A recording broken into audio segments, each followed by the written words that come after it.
အားလုံးပဲမင်္ဂလာပါခင်ဗျာဒီနေ့မျှဝေပေးသွားမယ့်အကြောင်းအရာကတော့ပြီးခဲ့တဲ့ပေါ့မတ်လ28ရက်နေ့ကလှုပ်ခတ်သွားခဲ့တဲ့ငလျင်နဲ့ပတ်သက်ပြီးတော့ဒါပြပြသွားမှာဖြစ်ပါတယ်ဒီပြီးခဲ့တဲ့မတ်လ28ရက်နေ့ကစကိုင်းမြို့အနီးကိုပေါ့လေဒါဗဟိုပြုပြီးတော့ဒီ pressure scale ခွန်ဒါတမခွန်ရနဲ့ဒီမြောက်စက်ကီလာနေပေါ့လေလှုပ်ခတ်သွားခဲ့တဲ့ငလျင်နဲ့ပတ်သက်ပြီးတော့ပြပြသွားမှာဆိုလို့ရှိရင်အဲ့ဒီငလျင်ပေါ့လေစကိုင်းမြို့အနီးကိုဒါဗဟိုပြုပြီးတော့လှုပ်ခတ်သွားတယ်ဆိုမဲ့လို့အဲ့ဒီနားမှာရှိတဲ့မြို့ကြီးတွေဖြစ်တဲ့ပေါ့စကိုင်းရဲ့မန္တလေးရဲ့ဒီပြီးတော့အဲ့ဒီမြို့ကြီးတွေမှာထိခိုက်ပျက်စီးဆုံးရှုံးမှုတွေအများကြီးဖြစ်ခဲ့ကြတာဖြစ်တယ်လို့တခြားမြို့နယ်တချို့မှာလည်းပဲထိခိုက်မှုတွေဒီငငယ်ပေါ့လေရှိခဲ့ကြတာပဲဖြစ်တယ်ဒါကြောင့်မို့လို့ဒါနိုင်ငံတော်ဝန်ကြီးချုပ်အနေနဲ့ပေါ့လေအရေးပေါ်ဒါကိစ္စရေးအတွက်ဆိုပြီးတော့ဒီပြည်ပနိုင်ငံကပေါ့လေတစ်ဖက်ဖွဲ့စည်းဖို့မဆိုဒါဝင်ရောက်ကူပေးဖို့ဒါဒီပြည်တိုင်းခံနေတာဖြစ်ပါတယ်ဆိုတော့ဒါကြောင့်မို့လို့ဒီပြည်ပနိုင်ငံခေါင်းဆောင်ဒီတချို့တွေကပေါ့လေဒီနိုင်ငံတော်ဝန်ကြီးချုပ်စီကိုပေါ့ဒီအရေးပေါ်ကိစ္စရေးအတွက်ဒီဖုံးဆက်ပြီးတော့ဒီအခုကဒီစာနဲ့ရောဒီအကြောင်းကြားခဲ့တာဖြစ်ပါတယ်နောက်ပြီးတော့ဒီငလျင်ကြောင့်ပေါ့လေဖြစ်ခဲ့ကြတဲ့အပေါ်မှာဒီပြည်ပနိုင်ငံခေါင်းဆောင်တချို့ပေါ့လေနိုင်ငံတော်ဝန်ကြီးချုပ်တို့ကိုစာနဲ့ရောဖုံးနဲ့ရောဝန်ကြီးကြောင်းပြောခဲ့ကြတာဖြစ်တယ်လို့ဒီရေးတော်ကိုကူညီပေးမယ်ဆိုပြီးတော့ပြောခဲ့ကြတာဖြစ်ပါတယ်ဒါကြောင့်မို့လို့အဲ့ဒီငလျင်လှုပ်ပြီးတော့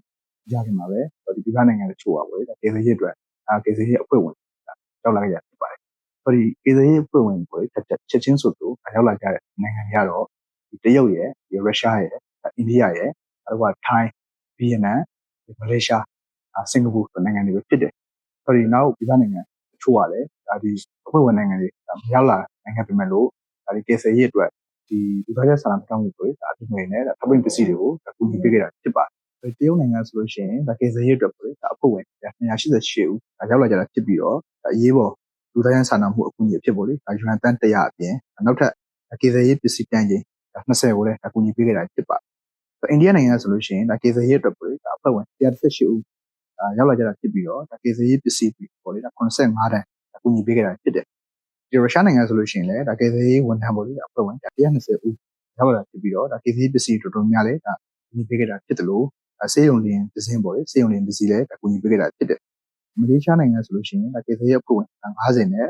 ဒီကူညီကိစ္စရေးပေါ့လေပစ္စည်းအတွက်တန်30အကူအညီပေးခဲ့တာဖြစ်ပါတယ်စင်ကာပူနိုင်ငံကဆိုလို့ရှိရင်လည်းကိစ္စရေးတက်တာအဖွဲ့ဝင်94ဦးရောက်လာကြတာဖြစ်တယ်ထိုင်းနိုင်ငံကဆိုလို့ရှိရင်လည်းအဖွဲ့ဝင်55ဦးရောက်လာတယ်ပြီးတော့ဒီဗီယက်နမ်နိုင်ငံကဆိုလို့ရှိရင်လည်းကိစ္စရေးအဖွဲ့ဝင်ပေါ့လေ106ဦးရောက်လာဖြစ်ပြီးတော့ကိစ္စရေးပစ္စည်းတန်30အကူအညီပေးခဲ့တာဖြစ်ပါတယ်တခြားပေါ့လေပြည်ပနိုင်ငံတချို့အနေနဲ့လည်းကိစ္စရေးအဖွဲ့ဝင်တွေမရောက်လာနိုင်ကြဘူးဆိုပေမဲ့လို့ကိစ္စရေးအတွက်ပေါ့လေလူသားရဆန်ထောက်ထားမှုဒီအကူငွေနဲ့ကိစ္စရေးပစ္စည်းတွေပေါ့လေထောက်ပံ့ပစ္စည်းတွေကူညီပေးခဲ့တာဖြစ်ပါတယ်ဒီဘင်္ဂလားဒေ့ရှ်နိုင်ငံဆိုလို့ရှိရင်ကိစ္စရေးပစ္စည်းတော်တော်များများကိုကူညီပေးခဲ့တာဖြစ်တယ်လို့ဩစတြေးလျနိုင်ငံဆိုလို့ရှိရင်လည်းအမေရိကန်ဒေါ်လာ2သန်းကူညီပေးခဲ့တာဖြစ်တယ်ဒီဥရောပသမဂ္ဂကပေါ့လေယူရို1.5သန်းနောက်တစ်ခုက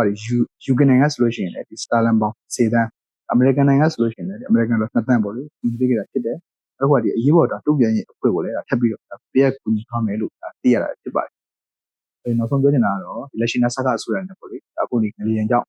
ပြည်စည်းဆုံးရှုံးသွားခဲ့ရတဲ့ပုံမှာဒီအပိုင်း3ပိုင်းခွဲပြီးတော့ပေါ့လေကိစ္စရေးလုပ်ငန်းတွေကိုလှုပ်ဆောင်သွားမယ်လို့သိရတယ်အဲ့ဒါတွေကတော့ဒီကပစ္စည်းသွားခဲ့တဲ့အဆောက်အဦတွေနဲ့အပစ္စည်းတွေကိုဒီဖေရှားရှင်းနေတဲ့အပိုင်းရယ်နောက်တစ်ခုကဒီပြပစ္စည်းနေစေဖြစ်တဲ့အဆောက်အဦစနစ်တကျပေါ့လေအန်ဒီကင်းကင်းနဲ့ဒီရှင်းနေတဲ့အပိုင်းနဲ့ပြန်နေတိဆောက်ရေးအပိုင်းဆိုပြီးတော့ကိစ္စရေးလုပ်ငန်းတွေပေါ့လေအပိုင်း3ပိုင်းခွဲပြီးတော့လှုပ်ဆောင်သွားမှာဖြစ်တယ်လို့သိရတယ်အားလုံးကိုကျေးဇူးတင်